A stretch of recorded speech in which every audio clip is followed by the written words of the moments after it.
ആ ഗിഫ്റ്റായിട്ട്. ഇന്നലെ പറഞ്ഞല്ലേ ഈ തിരക്കിന്റെ ഇടയിലും എങ്ങനെ നടക്കുന്നു, തിരക്കിന്റെ ഇടയിൽ നടക്കാനാണ് ഇഷ്ടം. ഓക്കെ, ഇന്നലെ പറഞ്ഞതുപോലെ തന്നെ സംഭവിച്ചിട്ടുണ്ട്. അപ്പോൾ പാട്ട്, ഡാൻസ് എല്ലാം കൂടി ചേർന്ന ഓണത്തിന് ആഘോഷിക്കാൻ പറ്റുന്ന ഒരു പടം ഞങ്ങൾ തന്നിരിക്കുകയാണ്. ഇനി നിങ്ങൾ ഇരുകൈ നീട്ടി സ്വീകരിക്കുക. തൂക്കിയില്ലേ? നിങ്ങൾ തന്നെ പറയാം. ഞാൻ ഇന്നലെ പറഞ്ഞില്ല തൂക്കുന്ന് പറഞ്ഞില്ല. തൂക്കി, ഓണം തൂക്കി.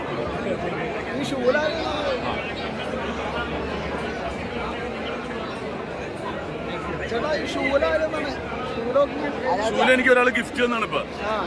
അവിടെ നിന്ന് ഒരു പേനാണ് ഇത് മേടിച്ചെന്നാണ്. ജയ് ഭവാനി എന്ന് പറഞ്ഞ ടീമാണ്. അപ്പൊ അവരുടെ എംബ്ലമാണിത്. അത് എവിടെ നിന്നോ മേടിച്ചിട്ടുണ്ട്.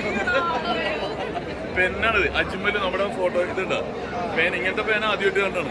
അപ്പൊ അതെനിക്ക് സിനിമ ഇറങ്ങിയപ്പോ തന്നെ കിട്ടിയ ഏറ്റവും വലിയൊരു ഗിഫ്റ്റ് ആയിരിക്കും. തരുമെന്ന് വിചാരിക്കണ്ട. നമ്മുടെ പടത്തിലെ നായികമാരാണ് ഇവിടെ നിന്നുള്ളത്. എല്ലാവരും ഉണ്ട്. ഫാമിലി ആയിട്ട്, ഇത് ഫുള്ള് ഫാമിലി ആയിട്ട് എൻജോയ് ചെയ്യാൻ പറ്റുന്ന പടമാണ്. അച്ഛനും ഈ ടീമിന്റെ ഹിസ്റ്ററി തന്നെ വരികയാണ്. അതൊരു 75ഓളം ആർട്ടിസ്റ്റുകൾ അഭിനയിച്ചിരിക്കുന്നു. അപ്പോൾ എല്ലാവർക്കും ആസ്വദിക്കും. ഓരോരുത്തരെ കാണുമ്പോഴും അവരുടെ കാലങ്ങൾ ഓർക്കാനുള്ള ഒരു വിഷ്വൽ ട്രീറ്റാണ്. തീർച്ചയായിട്ടും തിയേറ്ററിൽ തന്നെ വന്ന് എക്സ്പീരിയൻസ് ചെയ്യണം. ഓരോ സീനിലും ഓരോ പഞ്ചസും ഓരോ ആർട്ടിസ്റ്റാണ്. അടിപൊളിയായിരുന്നു. വളരെ നല്ലൊരു ഇവളുടെ ഫെസ്റ്റിവൽ എല്ലാവരും പോയി കാണണം. എല്ലാവരും സപ്പോർട്ട് ചെയ്യണം. ആ ഒരു ഇമ്പാക്ട് അറിയണമെങ്കിൽ നിങ്ങൾ എല്ലാവരും തിയേറ്ററിൽ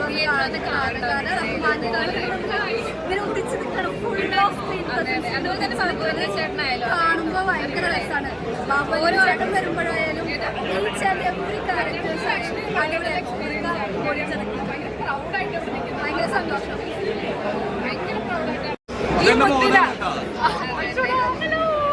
ഇത്രയും നല്ലൊരു സിനിമ സത്യം പറഞ്ഞാൽ അടിപൊളിയായിട്ട് ഒമർക്ക് ചെയ്തിട്ടുണ്ട്. അതൊന്നും പറയാം. ഒമർക്ക് ശരിക്കും പറഞ്ഞാൽ ബാക്കാണ്. ഒമർക്കയുടെ കംബാക്ക് മൂവിയാണ്.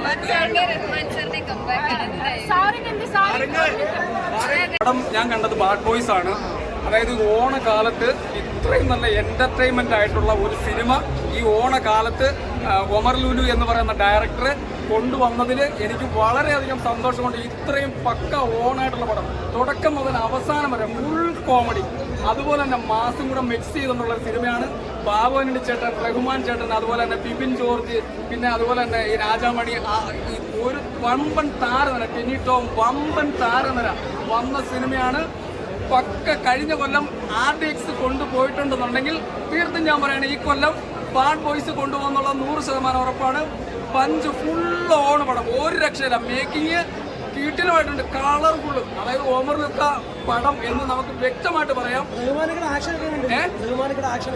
ആക്ഷനൊക്കെ അടിപൊളിയാണ്. കാരണം റഹ്മാനൊക്കെ കുറിച്ച് എനിക്ക് പറയാൻ വാക്കുകളില്ല. കാരണം ഇത്രയും നല്ലൊരു കലാകാരനാണോ ഈ മലയാളത്തിൽ നിന്ന് വിട്ടുപോയെന്നാണ് ഞാൻ അതിശയിക്കുകയാണ്. കാരണം രാജമാണിക്യത്തിലൂടെ അദ്ദേഹം തിരിച്ചു വന്നു.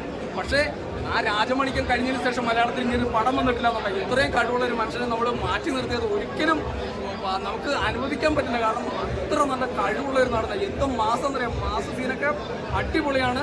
നമുക്ക് പഴയ ആട് സിനിമയിലെ ജയസൂര്യയുടെ ആട് സിനിമ കണ്ട് അതിന്റെ മുകളിൽ നിൽക്കുന്ന സിനിമയാണ്. ആട് സിനിമ ബ്ലോക്ക് ബസ്റ്ററാണ്, അതിന്റെ മുകളിൽ നിൽക്കും. ഇത് ഓണകാലത്ത് 100 കോടിക്ക് മുകളിൽ പോകുമെന്നുള്ളത് യാതൊരു സംശയം വിചാരിക്കേണ്ട. പ്രേക്ഷകന് തിയേറ്ററിൽ തന്നെ വന്ന് ഈ സിനിമ കാണണം. അതുപോലെ തന്നെ BGM, പാട്ടുകൾ എല്ലാം ഉൾപ്പെടുത്തിക്കൊണ്ടുള്ള ഫുൾ ഓൺ പടമാണ്. ഞാൻ സത്യമായിട്ട് സത്യവിശ്വാസിയാണ്. ഞാൻ കർത്താവിൽ വിശ്വസിക്കുന്ന ഒരാളാണ്. നിങ്ങൾക്ക് ഉറപ്പായിട്ടും വന്ന് കാണാം, ഗ്യാരണ്ടി ആയിട്ട് കാണാം. നിങ്ങൾക്ക് കണ്ട് നിങ്ങൾക്ക് ഇഷ്ടപ്പെട്ടില്ലെന്നുണ്ടെങ്കിൽ നിങ്ങൾക്ക് എന്നെ തെറി തന്നെ പറയാമെന്ന് ഞാൻ ഉറപ്പിച്ച് പറയുകയാണ്. 100% നമുക്കൊരു ആഘോഷമായിട്ട് ആഘോഷിക്കാൻ പറ്റിയ ഒരു മാസ് എന്റർടൈൻമെന്റ് സിനിമയായിട്ട് ഈ സിനിമ മാറും. ബാഡ് ബോയ്സ് എന്ന പേര് പോലെ തന്നെ ഫുൾ ഓൺ പടം, പവർ പടം. തിയേറ്ററിലേക്ക് ധൈര്യമായിട്ട് കുടുംബസമേതം വന്നിരുന്ന് കാണാം. ഇഷ്ടപ്പെട്ട സിനിമയാണ്, അടിപൊളി, ഒരു രക്ഷയില്ല, കിടിലൻ സാധനം എന്ന് പറഞ്ഞ പോലെയാണ്. നമ്മളൊരു സാധാരണ ഒരു ചെറിയൊരു കോമഡി അത് ഉദ്ദേശിച്ചു വന്നതാണ്. ബാഡ് ബോയ്സ് എന്ന് പറഞ്ഞ ചിത്രം ഇത്രയും മികച്ചതാണ് എന്നുള്ളത് നമുക്ക് നമ്മുടെ ഒമർക്കയുടെ ഹാപ്പി ഹാൻഡ്സ് ചിത്രമായി മാറുമെന്നുള്ള അതിനൊരു ഡൗട്ടില്ല.